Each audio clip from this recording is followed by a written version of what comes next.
ಒಗದ ಒಳಗಾಗಿ ಜಂಪರ್ ಎಲ್ಲ ಹೋಗಿದ್ರೆ ನಾ ಹುಡುಕಿ ಆಡ್ಕೊತೀನಿ ಅದನ್ನ ಕಟ್ಕೊಂಡ್ಬಿಟ್ಟು ನಿನಗೆ ಅದನ್ನೆಲ್ಲ ಹೇಳಲಿಲ್ಲ ಮತ್ತೆಲ್ಲಿ ತಲೆ ಒಣಗಾಗ್ತಿದ್ದೆ ನಾನು. ಅದು ನಿನ್ನ ಕೈಯಾಗಿದ್ದಾಗ ಜಂಪರ್ಸ್, ಇಲ್ಲಿ ಬಂದಾಗ ಅಷ್ಟೇ. ಅಪ್ಪಗೆ ಏನಂತಾರ? ಹಂಗ್ಯಾಕ? ಅಪ್ಪ ಬಿರುಸಿರ್ತಾನ. ಅವಾಗೇನಂತಾರ? ಯವ್ವ ಅದಕ್ಕೆ ಯಾಕಾಗ? ಅವ್ವ ಸ್ಮೂತ್ ಇರ್ತಾಳ.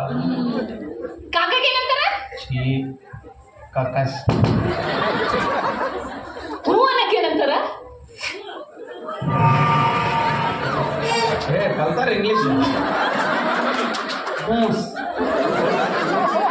ಅಪ್ಪನ ಅಕ್ಕ ತಂಗಿ ಮಗನ ಮಗನ ಮಗನ ಮಗಳಿಗೆ ಏನಂತಾರೆ ಹೇಳ್ರಿ. ನೀನು ಕೇಳ್ತೀನಿ ಏನೇನು ಕೇಳಕತ್ತೀನಿ, ಒಂದು ಇಟ್ಟಿಟ್ಟು ಕೇಳಬಹುದು.